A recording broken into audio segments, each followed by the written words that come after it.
Have you ever wondered what God is calling you to do in this world?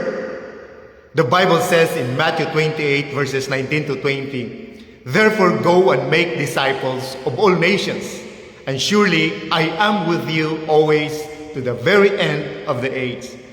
This verse reminds me that Christian mission is not only for pastors, priests, missionaries, or church leaders.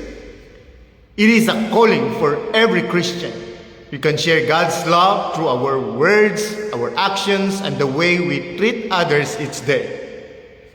Christian mission begins with simple acts of kindness, helping someone in need, showing forgiveness, encouraging a friend, and living with honesty and compassion.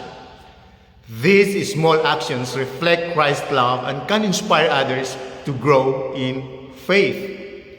This reflection has taught me that being a missionary doesn't always mean traveling to far away places. Sometimes the greatest missions starts in our own homes, schools, offices, and communities.